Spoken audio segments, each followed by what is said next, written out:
Experience hospitality the Northwest way at the Everglades Hotel.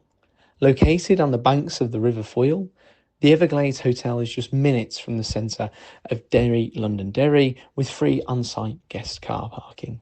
Whether you're here for a family meal, a big celebration, or simply a peaceful retreat, we'll make your experience as memorable as the sights in the city. Visit Everglades Hotel Derry for accommodation bookings, the latest menus, live shows and events, and much, much more.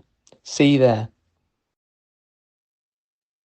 Hello, everyone, and welcome back to the Gaelic Lives podcast. You're very welcome to our Monday review show, and we're looking back at the two big Ulster Championship clashes that took place over the weekend.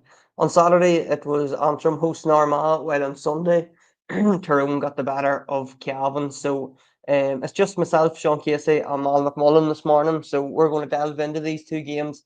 And we have a few interviews lined up as well. Mal spoke to Barry McCambridge and Dermot McAleese on Saturday at the Antrim and Armagh game, while Niall Garland caught up with Conn Kilpatrick after the Trones win over Cavan. So, Mal, we'll dive right into Antrim and Armagh. I suppose as an Armagh fan, I was expecting a win here, but I was expecting a hostile welcome, I suppose, and Armagh certainly got that. Antrim come flying out of the blocks, as you would expect the underdog to do. And certainly Armagh knew they were in the game in that first half. Oh, they certainly did, Sean, and it probably was as I expected as well. I did expect Armagh to come through, but I think you summed it up there. That's what a team playing at home needs to do, and especially an underdog playing at home. They were completely outnumbered in terms of fans, and probably the most disappointing factor, Sean, it wasn't a sellout.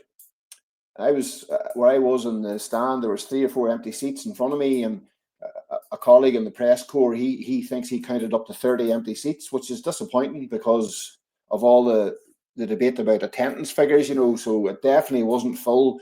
Whether people bought tickets and didn't travel, or whether I don't know, but that was a wee bit disappointing. But the game, the first half was Sean, the first half was that action-packed. You nearly forgot about Blaine Hughes' save. That's the sort of thing that was going on. It was just. I'm so glad I went to it because it was one of the games you needed to be there, and Antrim probably lived on scraps a bit on the first half because Armagh just closed down Mick Byrne's kickouts, and like Mick Byrne is an excellent keeper. He's a good kicker, and we'll probably touch on that when we come to the Cavan game later on. But he couldn't find demand. Like I think it was, I can't remember the exact minute, but it was maybe well after the 20th minute before he actually caught a man with a clean kick out. I think the one that led to the goal started with a kick out to a defender, the wee pop pass out to the outside the arc. And then obviously you had Patrick McBride playing on his home pitch was a big factor in them getting back into it. But the sheer aggression that they brought to the game, and I thought it was brilliant. I think that's what's needed. I think that's what people love. I would say in the first half, the FRC were licking their lips in terms of entertainment value, and neutral people like myself were just loving it. And that's what it brought me back to the days in the 90s when you went to watch Dungiven and Lavey playing the club championship games in Derry, and you maybe weren't even watching the ball. You were watching stuff that was going on off the ball, and there, people say, "Oh, Barry Cassie let too much go," but Antrim took it to the line, and I think it was Geezer said he's something about bloody noses, and he says, "You expect that," or some words to those effect. I didn't hear the interview, but he took it as it came. But probably the frustrating thing when we're talking about that, Sean, is you had a game where people were just going to the toe-to-toe, and then you have this rule where somebody catches a kick out and you touch them, and it's 50 metres. I was very open-minded about the rules. I have to admit, I wanted to give them a chance to see what they were like, but I don't think that one's got a place. I really don't. And as much as Armagh were always going to win the game, and Tomas McCormick's cracking goal, like what a finish, broke the game, I felt that Oisin O'Neill's 3 2-pointers just opened up the gap. And I think a couple of them came, correct me if I'm wrong, there's at least a couple of them came from the kickouts. Yeah. And I just think keeper to go back. I don't want to get tied up too much in the rules, but it is a factor in this game where the keeper is not allowed to take a pass back. I remember Dermot McAleese got the ball under pressure one time at the sideline, and he looked up, and probably the only person in his vision was Mick Byrne, and he couldn't use him. So there's jeopardy there. So you're not allowed to go short. And then you have this one where somebody does pluck a high catch, and the other team isn't even allowed to. It probably leaves refereeing down to interpretation, which is a dangerous thing, because some referees will referee it to the letter because they're maybe being assessed, as opposed to maybe an Antrim player grabbing a man around to stop them. There's a difference there, and I felt that's how they opened up the gap. But as I did say there, I felt that Armagh, probably their level of conditioning and playing at a higher level, and the small factor that they're all Ireland champions, they're always going to pull away. But I think from Armagh's point of view, they've probably a few questions going into the Tyrone game, because Tyrone looked the part at times yesterday. But from Antrim's point of view, I think I don't think they should target giving the Tottenham Cup a run. I think they should target winning it, full stop. I think they should meet up whatever stage. Have they got 5 weeks? I'm not too sure. Do they have a wee bit of time for club league games? But whatever day they meet up, they should make a whole out attack and saying we're going to win it. And finally on Antrim, before you jump on here, Sean, it left me thinking, where was that Antrim during the league? Because they've been inconsistent, and I've been at a few of their games over this past few years where they've been really good. Against Cavan a couple of years ago, they're exceptional. But imagine they had brought some of that to 2 or 3 of the league games. It's hard to imagine they would have been relegated, Sean, to be honest, because and as you say, you're an Armagh man, and you were there, obviously, with your Armagh hat on, and you're seeing this unfolding in front of your eyes in the first half, and there's a wee bit of it where you're thinking, is there an upset on the cards? There's a bit, actually, where I thought to myself, is there an actual upset? And even that in itself, you're thinking, let's have more of this. Yeah, I think I agree with you on Antrim. Not like there's nearly it's no good giving a performance like that, and because we all sort of knew Armagh were going to win in the end, just in terms of quality. They're just a better team than Antrim at the minute. But there's no point in doing that for a first half and getting claps in the back if they don't go on and push on now. And as you say, go and win the Tottenham Cup. They're certainly, on Saturday's evidence, they're well in the shake-up, like they're well in the mix to go and win that. But I suppose just on Armagh, you covered a lot of Antrim there, Mal, on Armagh.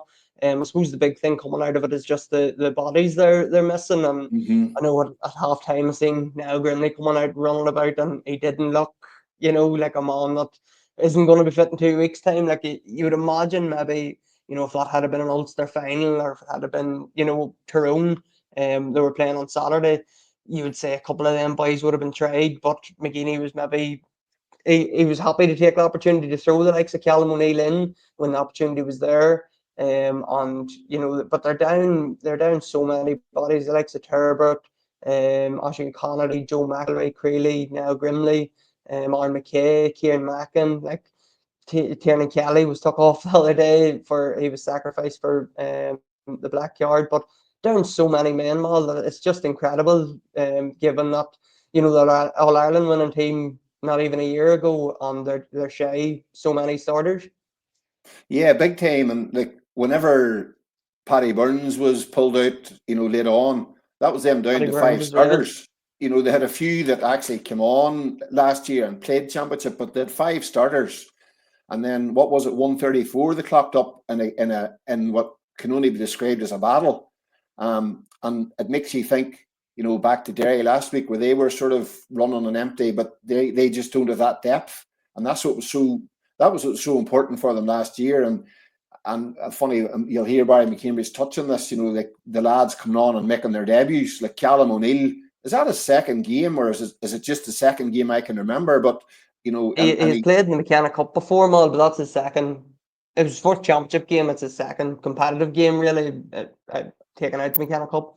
Yeah, and he only for Mick Burns' leg, he would have had a goal in the middle of that as well. And funny, Mick Burns' save from, I think it was Ross McCullen, was unbelievable. Like Ross, the camera didn't do it justice, but when you're in the stand, you have that view, and like Ross McCullen's shot had power, and Byrne was able to keep it out. But no, but back to the strength and thing with Armagh, like that says an awful lot.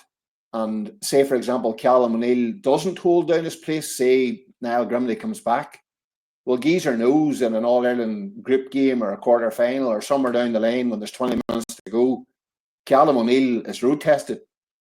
Jamar Hall can come on and kick a point. There's so many pluses there for them. And I suppose they now know in a game that they can play Blaine Hughes and Ethan Rafferty in the same team. So there's loads of things there. And obviously Kieran Mackin, there was chat of a knee injury. He didn't seem to be in crutches and he didn't seem to have any limp as such. I noticed Armagh have this wee trolley for carrying the water and stuff off the pitch. Kieran Mackin was wheeling that off the pitch, and I think if you had a dodgy knee, you would say, here, some of you men wheel that off. So, hopefully from his point of view, with the injury saga he's had, you just would hate for somebody to have a setback, because it's the level of preparation and sacrifice you make to get yourself back from an injury. I can only imagine what it's like. So McGuinness has definitely got a few people that have put their hands up, and Tomas McCormick, he looks as if he's been playing for years, and then obviously Darren McMullen is that wee nippy man that gives him a wee bit of something different. But no, they're in a good situation, and probably the first half where Mick Byrne was being closed off, Ethan Rafferty was able to pick out the man.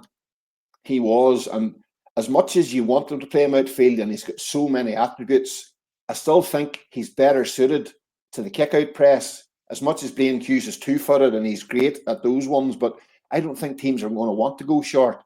You're going to want to try and get the medium ones like Sean Patton. Some of the ones Ethan Rafferty hit the other day were great to watch.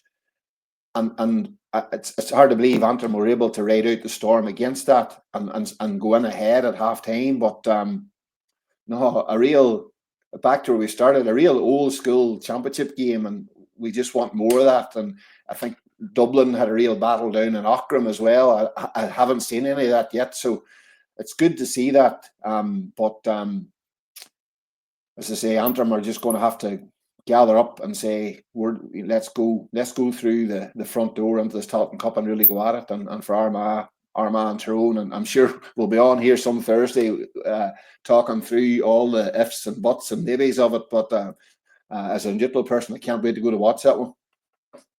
Yeah, so as we said, we heard from Barry McCambridge and Dermot McAleese Conn, spoke to them both in Corrigan Park, so we'll hear from that now, and then we'll hear a quick word from our sponsors, and we'll be back in part 2 to look at Tyrone. Cambridge, you're into the hat. What's your thoughts on what happened out there? I'm sure you're happy to be in that hat. Oh yes, after everything that was going on between Corrigan and the way the Antrim, fair play to them standing their ground, because they deserved it. When you're coming out first in the hat, you want to be a home venue, so when you come in here, it's tight ground and they're going to be very physical, and they really went at us that first half. They had the wind and they were able to kick two. They were kicking 2-pointers for fun. We were just had to get on with it, trying to keep the scoreboard ticking, and then when the game opened up in the second half, we really nailed their scores to help us pull away. How important was half time for you, if it was getting in to regroup?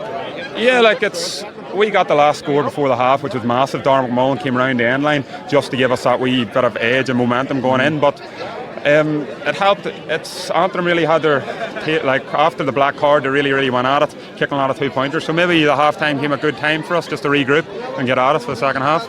And Oisín came on and kicked a couple of 2-pointers up into that end at the other side. That's whenever you maybe started to get a wee bit of a margin. Is that what you felt at that point, or when did you feel it turned for you completely? Yeah, or even Tomas McCormick's goal, it just gave us a wee bit of breathing space. And we're saying there, people would say from the start, maybe we're missing a lot of players, but it gives so many boys their chance to put their hands up and Ulster Championship, get experience. The likes of Callum O'Neill, Tomas McCormick, Darren McMullen, Gareth Murphy, all made their championship debuts. All of them added something to the scoreboard. Gareth was acting in defence, and then the likes of Cian, Jamar, Oisín coming on. So it's going to be very, very hard in the next game to pick the team, because I know we'll hopefully have a few more boys back in the pitch for next game. Like last year, a big part of your project was bringing boys off the bench, and I think, correct me if I'm wrong here, you started with 5 of the team that started All-Ireland final, so that says a lot about the group that you have, that you go out to be able to clock up a scoreline like that without players like that, I suppose. Yeah, to prefer Geezer and all the management, they always say whoever playing well is playing. And sometimes you just have to be lucky. If someone's injured, you just get a step up, and it happened last year. Some people probably myself as well, didn't play too much in the Ulster Championship, and just happened that someone took a knock and you're able to step in, and once, as Geeter said, once you're in the jersey, it's yours to keep unless someone takes it off you. So gives people an opportunity really to go at it. It's always nice when you're running. Barry, thanks for your time. No problem, thank you. Top job, thanks for your time. By Antrim's Dermot McAleese after Ulster Championship defeat to Armagh. I suppose, Dermot, it's only a few minutes after the final whistle. What's your first emotions? Proud of the team, very proud of the team, but just also disappointed with sort of the way the second half fared out. But I think we intended to go out and to be brave. That was what we wanted to do, and we didn't want to sit back and take a 15-point defeat or a 10-point defeat or whatever. I think we did that in the first half. We got a lot of turnovers. We took our scores well, and we were proud of that first half. What we worked on in the last 3 weeks really came to fruition. So that's very pleasing going forward. Obviously, never nice losing a game by 10 points or more, but up against a class opposition there, and that showed in the second half. To say the first half was action-packed was an understatement, but what was it like to actually be inside the white lines? Because it was, watching on, it was electric, I suppose. Yeah, well, electric's probably the word to describe it. We don't get to play against teams like Armagh too often, and it had a real championship feel to it in the first half, and that's what we wanted to bring. We knew we were going to have to raise our levels, run further than we've ever run before, tackle more than we've ever tackled, and I think that's what we've done the first half. It was just a real championship match the first half, and enjoyable to play in. I interviewed Paddy McBride at the press launch, and he talked about he needed the biggest performance of his career, and he was hoping everybody else would back in, and that's what he's came with today. Just absolutely poured everything into it. What changed? Was it like they got a couple of 2-pointers from frees? Was that the changing of the game, or where do you felt it went for them? Probably, I think we weren't maybe clinical enough in the chances we got in the start of the second half, and top teams that got there, any chance they get or any mistake you make, they punch on it, and they got maybe 2 or 3 scores in a row, and that really knocked the stuffing out of us, and probably was something we couldn't recover on. They're a top class team, top class athletes, and that maybe just showed a wee bit the difference in levels they're playing at week in, week out, in the second half. And just on that point, what do you notice when playing against them? Are they just sharper to the break, or is it just they're playing at a different level of game? What are you noticing? Just probably the speed of their skills. Very slick. You can't be off your man for a split second, or he's away from you. The passes are all to the chest, to the hand. Just ever 100%. There's the mistakes are probably few and far between too, and as I say, they just punish you at every opportunity. And final point, a lot of the talk about the game for different reasons. That's in the past. What now for your group? Well, listen, we've attacked the Tilton Cup the last couple of years, and it's been really beneficial to us getting to the semi-finals. We really want to get to a final this year, and a game that got there is going to stand to us no end.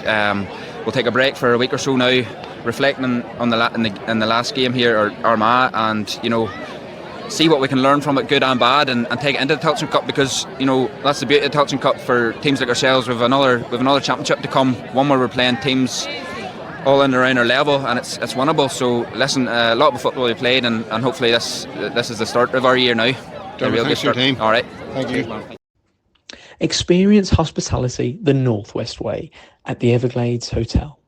Located on the banks of the River Foyle, the Everglades Hotel is just minutes from the centre of Derry, London Derry, with free on-site guest car parking. Whether you're here for a family meal, a big celebration, or simply a peaceful retreat, we'll make your experience as memorable as the sights in the city. Visit Everglades Hotel Derry for accommodation bookings, the latest menus, live shows and events, and much, much more. See you there.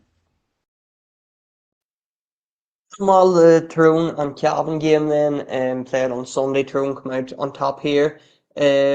Probably never in doubt. The breeze was a big factor, and I know the Cavan kickouts was a big factor as well. So Tyrone, I don't want to say maybe ease is too strong a word, but they were the better team on the day. Yeah, they look comfortable, and there's probably a contrast of the Antrim game where maybe the rain came and maybe dampened the encounter, but when you're watching it on TV, you don't have the same view, but they just looked like a bit of a drab encounter. And as you say, Sean, like, it shows you the effect the breeze is going to have on the games now with the arc. Like, Gary Rourke was directing all his kickouts down one wing. Niall Morgan was in another, and it meant that there was absolutely no space. And because you're against the breeze, you can't control your kick, so it's an absolute lottery. It really is, and it's something I feel that's turned the game into a bit of a mess, because outside of Rafferty and Patton and Morgan, there's probably not many keepers can deal with the kick-out arc, never mind the conditions. So Gary Rourke was faced with this. So unless Cavan are going to put men all the way across the pitch or try and work it short, they were going to be struggling no matter what happened. And it's a bit of it just leaves the game very, very difficult to operate unless you've got a real star keeper, like we touched on earlier with Rafferty against Antrim, even into the press. So it just left it a real uphill battle. It really did. And it just means, Sean, you probably need to have a kick-out plan and then one against the breeze, because you're going to rock up at a venue like the weekend. But Tyrone looked very assured in everything that they did. And again, from watching it on the sofa, which is never an accurate sort of barometer, but it looked as if they were trying to force kicks early on, and the conditions were difficult and attacks were failing, but they didn't seem to panic. Whether there was a call came from the line, or maybe one of the players had the leadership to say, lads, we're changing it, and they seemed to then I didn't see anybody with their arm up in there to say keep ball, but that's the way it seemed to be. And then in a short space of time, they just got a complete grip of the game, and Cavan weren't able to really get inside. I think substitute Thomas Edward Donoghue got in later on, and Peter Tague just stood him up, and they never really looked like breaking inside. And Niall Morgan made a couple of very important interceptions, none more so than one he pulled off the crossbar that led to the goal at the other end. So that was probably the story of the game, just the kickouts and the rules, and you just wonder, and again, probably sounds repetitive, but it has to be said, if Tyrone had to play against the breeze in the first half, is the game completely different? And that's where it comes back to the debate, where you've got a set of rules that's going to depend on the breeze and how teams can deal with it. So that was the impact. And then obviously they had to do it without like Derek Canavan. He was their top scorer from play, and just an all-round sort of playmaker, all that he brings. And like they scored heavily without him, which will give them a lot of confidence going into that Armagh game, because like Armagh had 13 different scorers, Sean, and Tyrone are going down that same route. So pretty impressive, and probably come on the back of I think they were in Portugal in a training camp, so they'll come home and see the rain in Oma and thinking, lads, are we back in the National League? But they're bound to be happy today now, and if they can get Dara Canavan back, I'm sure Armagh will have an eye on whether Dara's available, because he's obviously going to be a big player in this next game. As you said at the start, Garland caught up with Conn Kilpatrick after the game, so we're going to hear from Conn now, and then we'll move on to the rest of the results from the weekend. The performance as a whole was pretty convincing, really, in the end up. I thought the first half, we probably started off a bit shaky and got the grips of it after 10 minutes, and the second half, the second half, we definitely didn't perform to where we needed to be. I think we need to look at that, because if you do that against Armagh, you'll just get nailed straight away and the game will be over with 20 minutes to go. So, look, I suppose the scoreline, we probably took the foot off the gas a bit. They were going to always get their purple patch, I think, but it was no finished article by any stretch of the imagination. So we'll just go back to the drawing board in the next couple of weeks. And after having enough schedule in the league, was it nice to have 3 weeks in the sense to prepare for the one game and take stock and a wee bit of time away and actually dig deep into an opponent? I suppose obviously we got away and we got a lot of homework done on ourselves, and the Cavan, like I said, Francie, we didn't look past this game, because you just have to look at last year's game to see what way that went.